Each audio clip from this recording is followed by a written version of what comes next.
sambung D. Dia kata, lukis satu garis lurus yang sesuai pada graf kita ni. Kita nak buat satu straight line pula, garis lurus, untuk mencari nilai-nilai X yang memuaskan persamaan. Dia bagi persamaan baru. Nampak tak persamaan ni baru? Lepas tu dia bagi for ni. Kita boleh start dengan negatif 3, 5. Ataupun dalam lingkungan tu. Sekejap lagi saya tunjuk. So kat sini dia kata nilai-nilai X. Nilai-nilai dia sebut. Nilai-nilai maksud dia lebih daripada 1. Maksudnya kat sini ada 2. Kan sini kan? Macam ni kan graf dia. So maksud dia kita garis lurus kita dia mesti daripada contoh sini ke sini. Ataupun sini ke sini. Tak tahu macam mana. Kita buat dulu. Maksud dia terkena garis di lekuk di sebelah sini, satu lekuk di sebelah sini. Sebab itulah kita nak cari nilai X turun ke bawah ada 2. Sebab dia kata nilai-nilai X. Kalau dia sebut nilai sahaja, dia akan satu saja X tu.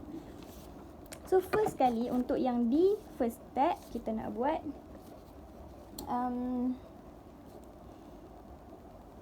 dia bagi persamaan yang baru. Kita kena guna, saya ajak, dia ada cara lain tapi saya ajak satu cara ni je. Banyak juga cara dia. Okey, persamaan yang first kita tadi dekat A, kita dapat yang lepas kita susun macam ni. Lepas kita dah terbalik-terbalikkan dia kan. Susun pinduk depan apa semua. Dapat Y sama dengan negatif X ini. Negatif X kuasa 2 tambah 3X tambah 13. Okey, kita dah dapat kan? Ini yang first ni. Yang second dia bagi yang baru. Yang second dia bagi X kuasa 10. Kita nak susun juga bagi jadi AX kuasa 2 tambah BX tambah C. Susun macam ni macam elok sikit. Okay, so 10 tolak tambah 2X sama dengan X kuasa 2. Nampak tak kat sini? Kita nak jadikan macam ni. Kita nak jadikan persamaan ni X kuasa 2. AX kuasa 2 yang ni. Maksud dia tak ada, depan ni tak ada apa-apa. Maksud dia 1. So 1X kuasa 2. A kita 1 lah kat sini. X kuasa 2 dah ada. Okey, settle. So kita nak tambah BX. X kita duduk belah sini. Nampak ni sama dengan ni belah kanan, right hand side, ni left hand side. So kita nak semua duduk kat sini, right hand side. Kita nak duduk belah kanan. Maksud dia sini Y. Kita boleh letak kosong sama dengan AX kuasa 2 tambah BX tambah C. Jadi kita nak tinggalkan kosong di sebelah kiri. Kita nak bawa pi ke kanan. Dia boleh jadi terbalik, sama ada kosong tu di sebelah kanan, yang bernombor semua ni di sebelah kiri. Tapi dalam kes ni saya ikut ni lah sebab X kuasa 2 dah ada belah sana. Jadi saya letak kosong di sebelah kiri ni. Jadi kita pindahkan X kuasa 2 ni, X kuasa 2 2X ni pindah ke kanan. X kuasa 2 ni, X kuasa 2 kan dah tetap belah kanan. So saya pindahkan yang lain semua ke kanan. Bila kita pindah sekali dengan simbol di depan. Kita bukan pindah 2X saja. Kita pindah tambah 2X. Bila simbol kita pindah ke kanan atau kita pindah ke kiri, kita kena tukar simbol tu. Kalau sekarang ni dia tengah positif, kita tukar pi ke kanan, dia jadi negatif. So 10 tinggal kat sini.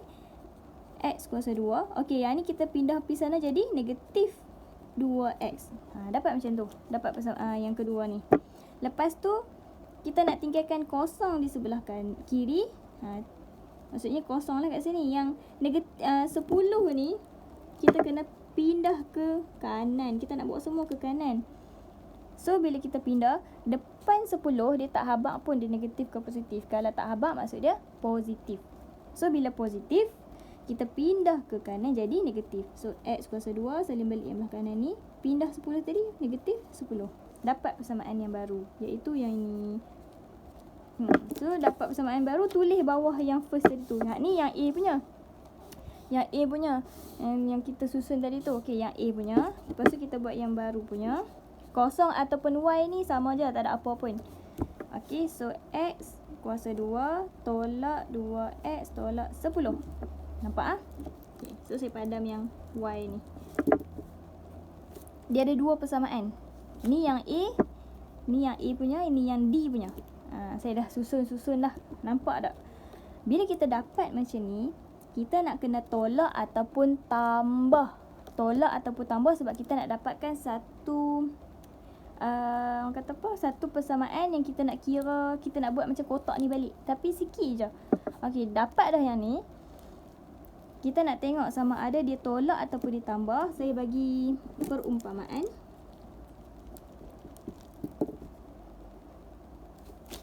Okey, sini negatif, sini positif kan. Kalau okey negatif ni kita bagi dia lelaki.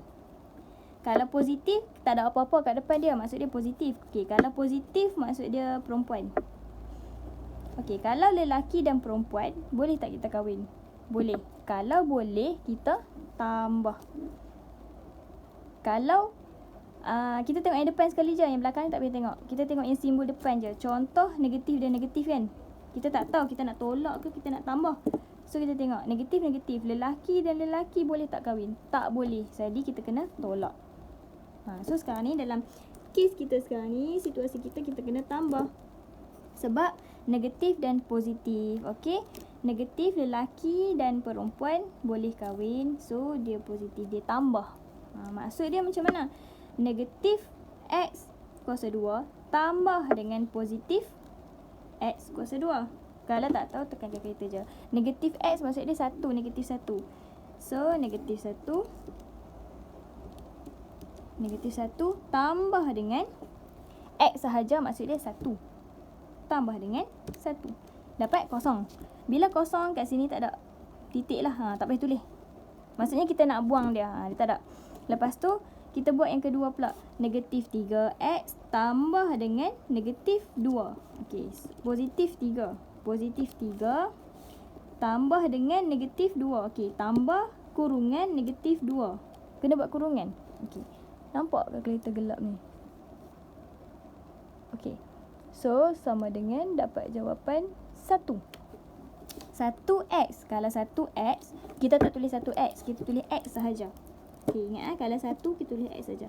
Kalau ada negatif, tulis negatif 1X kan? Negatif X. Okey, so ni positif. Lagi kita buat satu lagi belakang ni.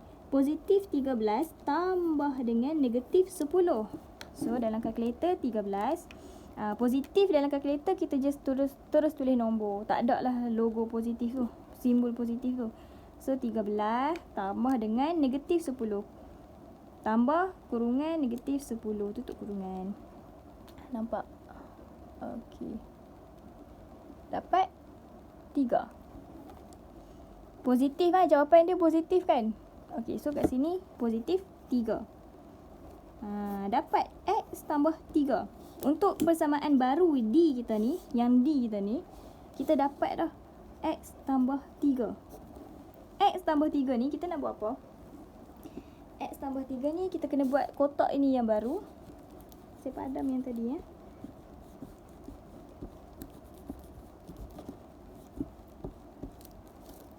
Okey. Kita dapat X Y sama dengan X tambah 3. Okey, yang ni X tambah 3. Ni persamaan yang baru. Bila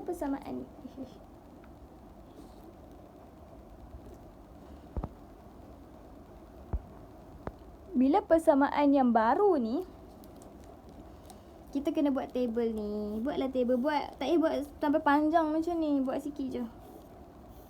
Nampak tak dalam ni dia bagi ni. Negatif 3.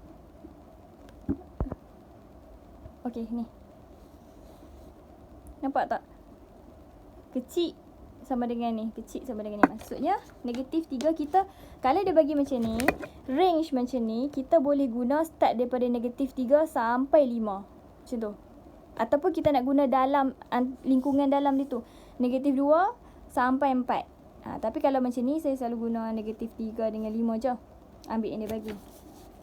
So, kat sini buat macam table yang ni. Tapi kita buat kecil sahaja. Buat sikit, 2 sahaja. Ni X dan yang ni Y. Menggunakan persamaan yang ni. Okey, kita guna persamaan yang ni.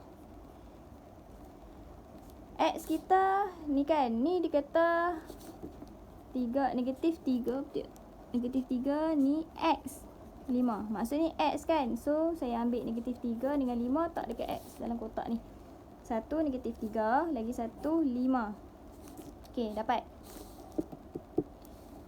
Then kita cari nilai Y. Macam mana nak cari nilai Y? Kita buat macam yang ni. Kita masukkan X kita ni gantikan dengan negatif 3. Dengan X kita ni tambah dengan masukkan jadi 5. So dapat jawapan Y.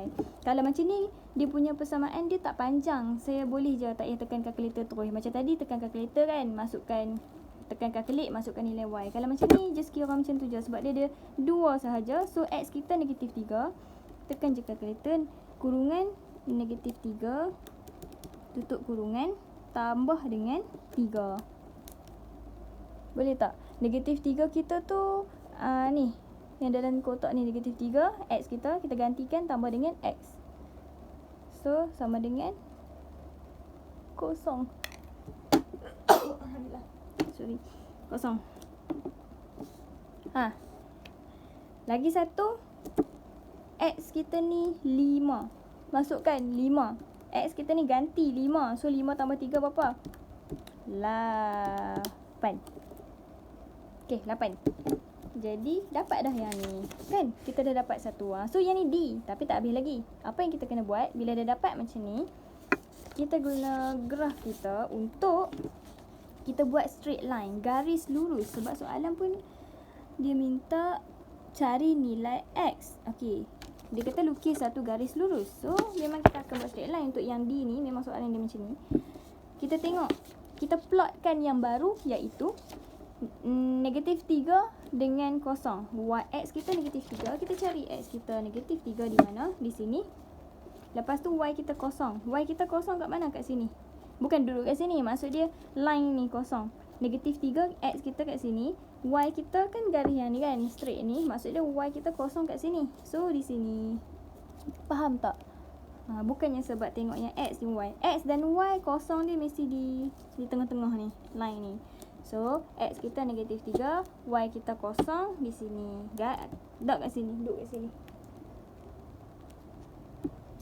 Alright, lagi satu kita tengok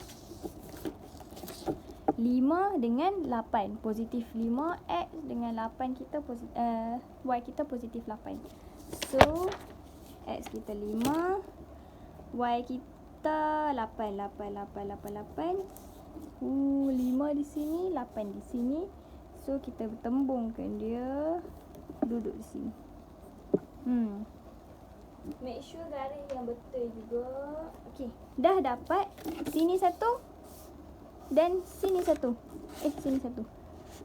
Ni. Nampak tak? Sini satu, sini satu. So kita garis straight line, garis lurus. Bagi kena. Saya tak tahu nampak ke tak nampak tak? Kurang. Okey. Garis bagi kena X tepat-tepat nah. Macam tu. Nampak daripada sini kita garis pergi ke situ. Yang kita plot tadi. Plot kita kat sini satu. Nak garis terlebih sikit pun tak apa, tak ada masalah. Okey, kat sini satu. Di sini satu. Nampak straight line, garis lurus. Okey. Ni kita punya graf. Lepas tu, yang seterusnya apa kita nak tengok adalah dia nak tahu nilai X. So, kita ambil garis lurus kita tadi tu. Lepas tu kita lekuk tadi kan. Lekuk yang kita buat tadi tu. Yang ni. Nampak tak? Dia yang bersilang dengan paksi lurus kita. Garis lurus. Paksi lurus. Sorry. Garis lurus. Okey. Lekuk ni. Nampak lekuk yang belah kiri ni. Lekuk ni. Lepas tu yang bersilang dengan garis lurus kita adalah di sini. Kat sini. So, kita garis ke bawah bagi kena paksi X. Bukan garis ke kanan. Kalau garis ke kanan, dia kena paksi Y. So, kita paksi X kita kan melintang ni. Jadi, kita garis ke bawah bagi kena paksi X. Yang ni, garis ke bawah. So, X kita dapat dalam 2 point, negatif 2.1, 2, 3. 3, negatif 2.3, lebih kurang. Negatif 2.3. Sebenarnya dia, saya tak tengah-tengah tau. Dia ke tepi sikit macam 1.33. Dia duduk tengah-tengah tu. 1.3 pun dapat lah ikut graf kita. Dan lagi satu, ambil yang sini, bukan ambil yang kita plot tadi, tapi ambil yang bersilang dengan kita punya graf tu yang kita buat lekuk tadi tu kan. Lepas tu dengan straight line kita ni, kan kat sini nampak tak di sini, kita punya bersentuhan tu. So garis lah. Ni pun sama, saya di tengah-tengah bukannya di line hijau. Garis ke bawah bagi kena paksi X. Sebab dia nak nilai X. Kalau dia nak nilai Y, kita ke kiri lah nilai Y kita. So dia nak X ke bawah. Bagi kena paksi Y, paksi X. So berapa nilai dia? 4.123 4.3 lebih juga, 35 lebih kurang. Saya punya graf. So jawapan dia ya. Satu kita dapat negatif 2.3, lagi satu positif 4.3 lebih kurang macam tu. Dapat dah D.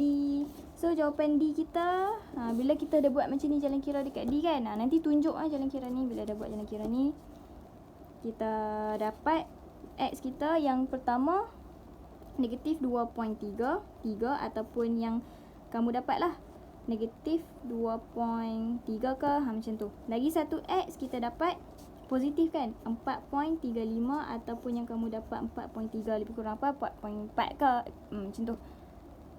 4.4 takut lebih sikit, ikut graf kita lah, mungkin 4.34, ataupun tak lari banyak sangat lah, dia sama macam yang C, tak lari banyak sangat.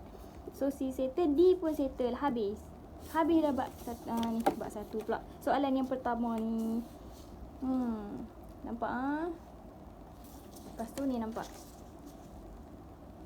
okey tak? Boleh? Saya buat okey. Nampak tak kalau saya buat belah sini? Sekejap lagi saya letak gambar dekat last sekali. Okey, itu saja untuk nombor 12 ataupun soalan yang jenis macam ni. Dia akan minta A, B, C, D. Memang soalan dia berulang macam ni. Itu kalau dia minta yang baru kita buat kuadratik. Ada lagi 3 lagi. Apa lagi 3? Nanti kita cuba buat untuk linear, kubik, sandingan. Sebab tak tahu dia nak keluar yang mana. Okey, kita baru study kuadratik. Okey. Itu je. Thank you.